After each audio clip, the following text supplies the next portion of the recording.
ito na yung portion na sinabihan siya ni Kay Brosas na yes or no. Oh.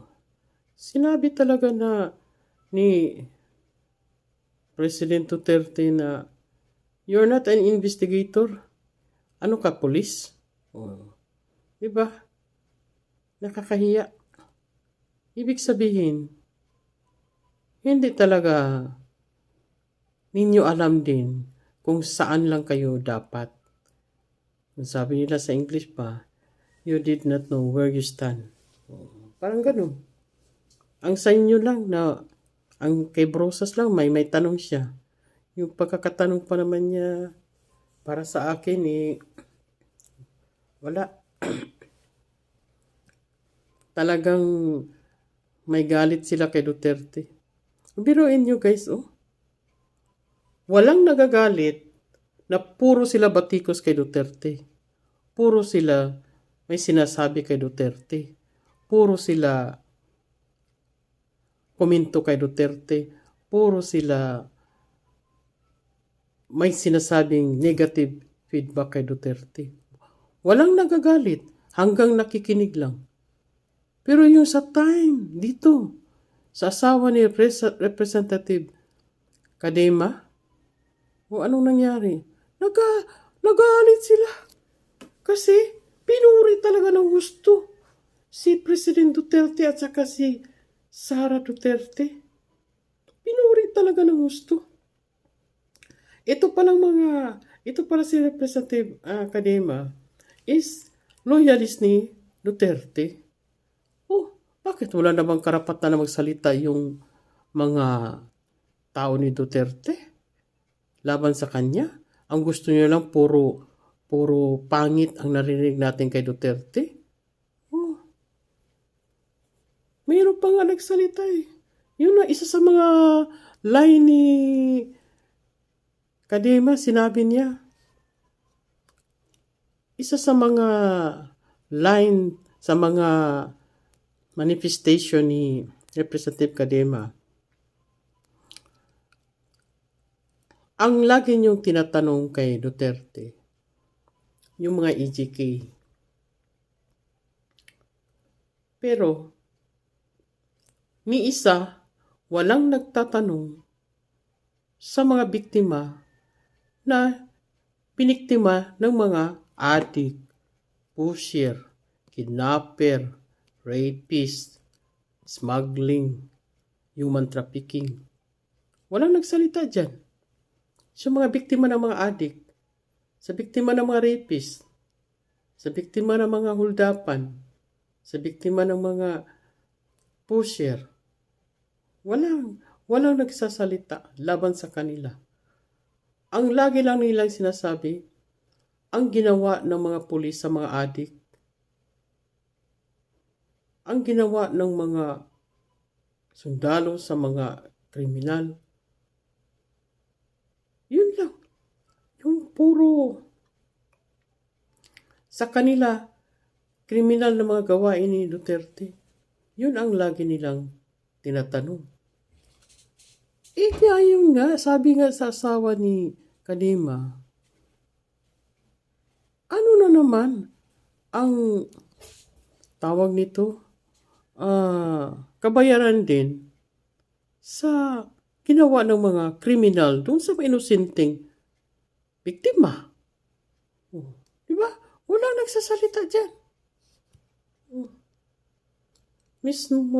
Mismo ito si Dan Hernandez.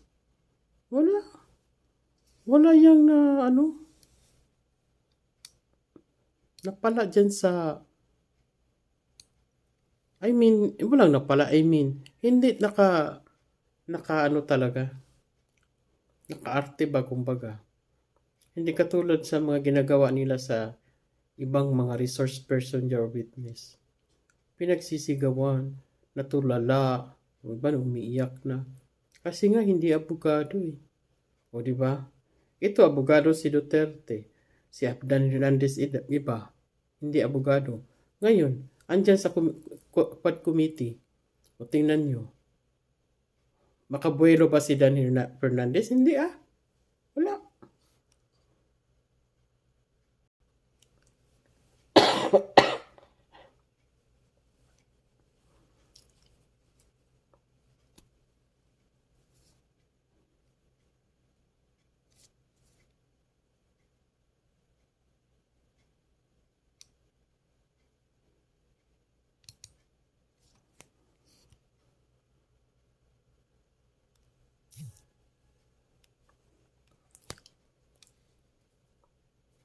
Ibalik ko guys yung sinabi ko kasi hindi pala ka naka-video yun. Ang sinabi ko kasi kanina, hindi na-capture sa video natin. Kung ako lang kay Brosas, tapos ang aking i-questionin ay katulad ni Duterte. Tapos ang capacity ko, halimbawa ako si Brosas, hindi na ako iimik guys. Hindi ako magtatanong kay Duterte. Sa veteranong mambabatas na si Duterte. Kasi abogado yan talaga. Hindi lang simpleng abogado. Talagang abogado.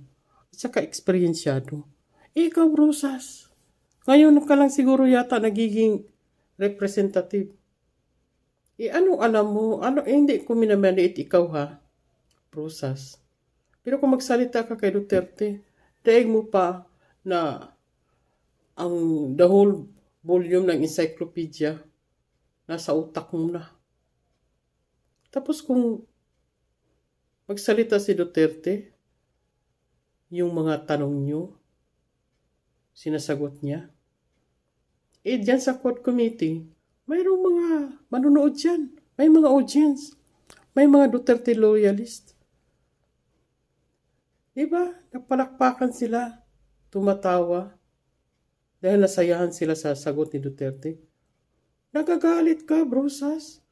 Kasi hindi daw yan pwede dyan sa Quadcom committee inside the Quadcom committee sa House of Representatives.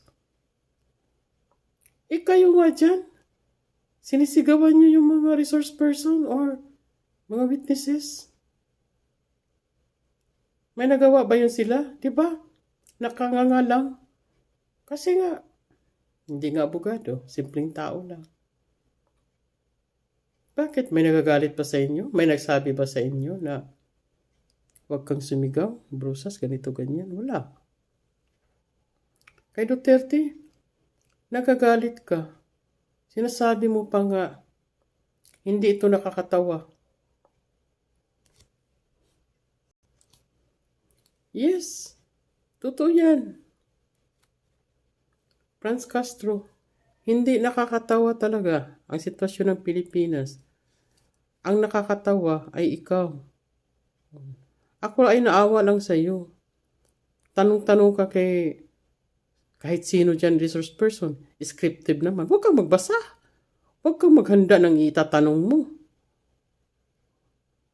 Just ask question in a natural way. Yung sarili mo talagang tanong sa puso at damdamin mo. Kasi alam ko na sinusubaybayan nyo naman yung past administration. So, you can create your own question in accordance sa past administration performance ni Duterte. Di ba ganun yun? Puro kayo scripted dyan. Nagtutulungan kayo. Nagmi-meeting kayong mga congresswoman, congresswomen, congressmen. Nagmi-meeting kayo dyan. Na ikaw, Maria, itong itanong mo. Pedro, itong itanong mo. Ikaw, itong itanong mo. O ganun-ganun. O, tingnan mo, nagsasalita ka. Parang ka na. Magsikan. Tingnan mo si Duterte, parang natutulog lang. Parang sinasabi niya, wala kang binatpat. Di ba? Pareho lang kayo ni Brosas, Franz Castro. Yan ang pananaw ko. Yan ang assessment ko. Wala kang magawa. Yan talaga ang masasabi ko. Lahat ng assessment ko dito, based sa mga nakikita na namin dyan, kasi hindi naman namin kayo pwedeng makita kasi ang layo-layo. Hindi pwede kami makarating dyan para makinig ng personalan. Yan, social media. Lahat yung mga komento nila sa Quad Committee. Yan ang nakikita. Puro, tinan nyo guys, kung tutuusin, walang live streaming ang Duterte na panig. Wala. Kasi ang isiminit ay dali-dalian nilang tinanggal ang franchise para hindi maka-live streaming ng tunay na balita. Kahit tingnan mo yung PTV4, wala kang makikitang sira sa administration. Wala kang makikitang sira na sinasabi sa administration. Kung merong mga nahuhuling mga shabu dyan or mga bagyo, hindi binabalita yan na ganito ganyan. Halimbawa, yung admin ay tuwing may bagyo, laging nahuhuli, walang ayuda. Hindi mo yan nakikita. The fact, yan ang nangyari. O, di ba? Gusto nila sa panahon ng admin, wala kang makita o mabalitaan na palpak ang kanilang administration. Puro maganda ba ang palabas? Pero yung hindi magaganda, tinatago. O, di ba? Dito, nakikita lang natin ang mga Duterte happenings through social media na lang. Naku, Diyos ko, ang hirap talaga. Okay. Thanks for watching. Please don't forget to like and subscribe to my channel, Mother Maring Vlog.